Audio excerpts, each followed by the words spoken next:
Bom dia, terceiro ano. Tia Ana Paula, da Escola Municipal Irmã Ana Maria Teixeira Costa. Aula 16, 22 de março. Língua portuguesa. Hoje falaremos um pouco sobre o texto narrativo. Vamos lá?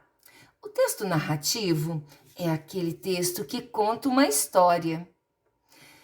Então, crianças, todos vocês já devem ter lido uma história real ou imaginária, ou ouvido alguém contar para vocês. E todas essas histórias possuem características comuns. Vamos falar um pouco dessas características? Primeiro, nós vamos falar sobre as personagens. Personagens. Observem a imagem. Temos aí o rei, os animais falantes, olha eles aí. As rainhas, princesas, cavaleiros, camponês.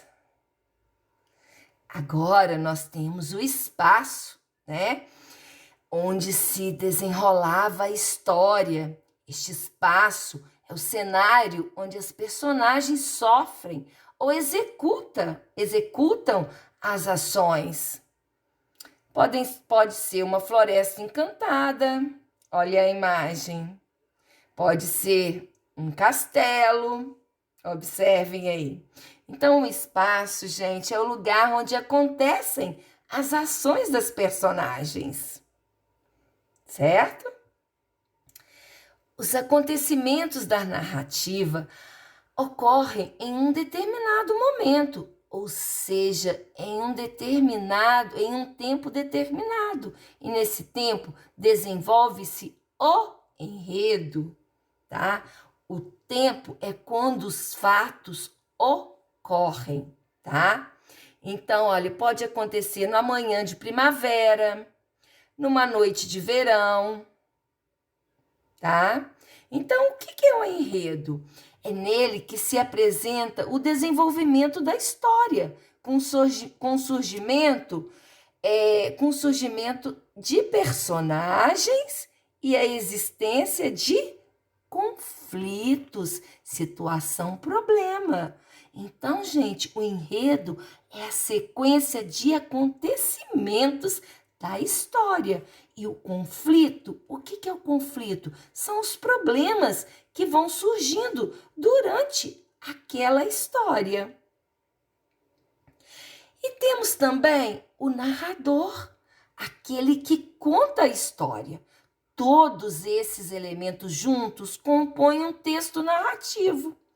Um texto em que um narrador relata uma sequência de acontecimentos vividas pelos personagens num determinado tempo, num determinado lugar. Vamos conhecer um gênero narrativo? A fábula. As fábulas são narrativas breves que tiveram origem na tradição popular e foram transmitidas através das gerações, de pai para filhos, até a atualidade. Antigas e repletas de metáforas, estas histórias carregam uma mensagem ou sabedoria universal sobre a forma de um ensinamento ou moralidade. São histórias cheias de imaginações, de comparações, onde os animais criam vida, agem e falam como seres humanos. A tia trouxe uma fábula para vocês. Vamos escutar junto com a tia? Soberbo e possante, o touro passeava pelas vizinhanças de um charco. Viu uma rã e logo dominada pela inveja, quis igualá-lo. Começou a inchar-se, e quando mais não pôde, perguntou às outras rãs: que lhes parece, manas? Já não estou do tamanho do boi? nem para las caminhas, respondem-lhes elas. A rã fez dobrado esforço. E agora? Perguntou. As outras riram, e a rã, indignada com este escárnio, incha-se tanto, estica, afrouxa e tênue a pele que arrebenta. Crianças, tem algumas palavras que a tia queria explicar o significado para vocês. Por exemplo, o que significa charco? É um terreno alagado, pouco profundo, onde fica água parada, suja. Soberbo significa orgulhoso, escárnio, zombaria. Crianças, quem teve inveja nessa fábula, hein? Quem? A rã. Ela teve inveja de quem? Do touro, não foi mesmo? E olha o que essa menininha está falando. A inveja é um sentimento ruim, não é mesmo? Fábula. Vamos conversar um pouquinho sobre a fábula, sobre o texto? Quais foram as personagens da fábula que a tia acabou de ler? A rã e o touro. E o espaço? Onde que aconteceu? Em um charco. O que é charco mesmo? É um terreno alagado, pouco profundo, onde fica água parada, suja, não é mesmo?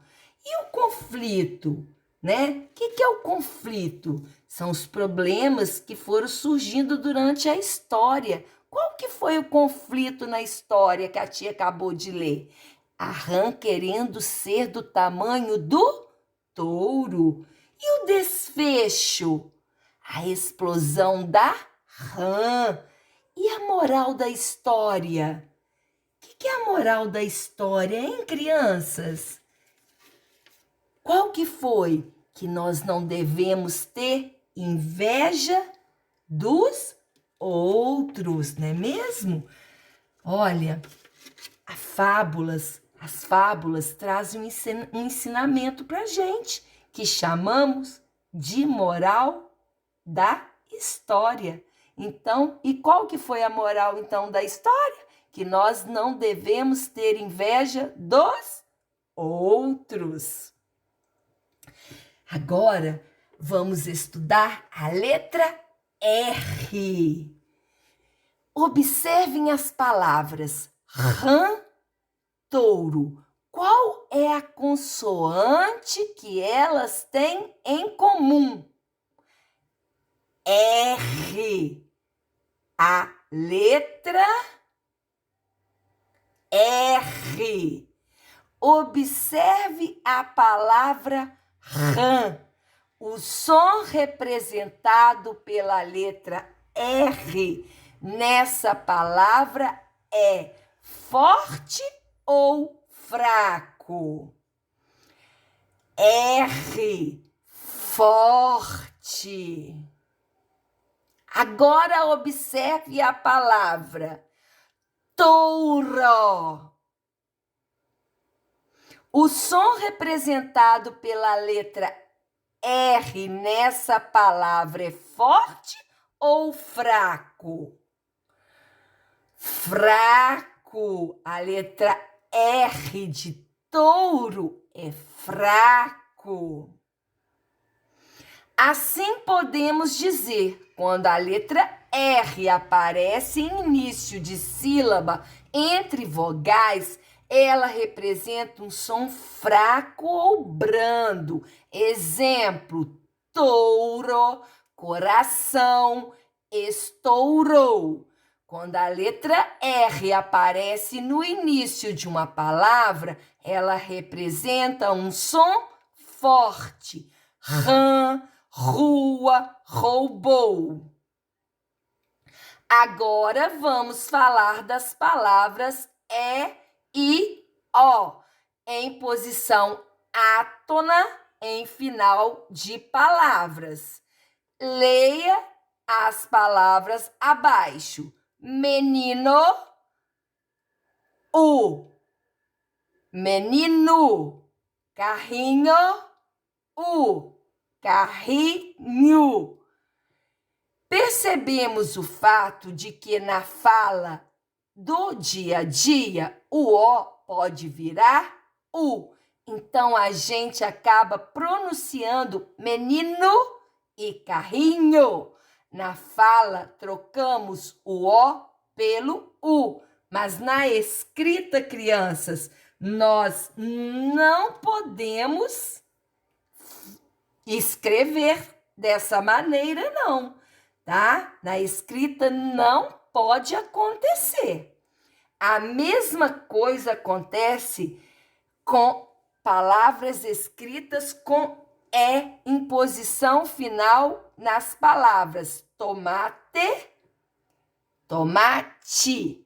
Na hora de falar, colocamos o I no lugar do E. Presente, presente. Na fala, trocamos o E pelo I. Olha, temos que estar atento para escrevermos sempre da maneira correta.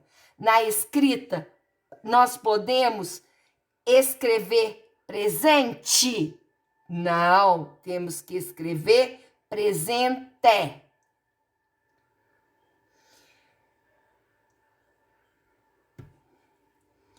Meus amores, nossa aula chegou ao final. Beijos da tia Ana Paula e façam com bastante capricho as atividades propostas.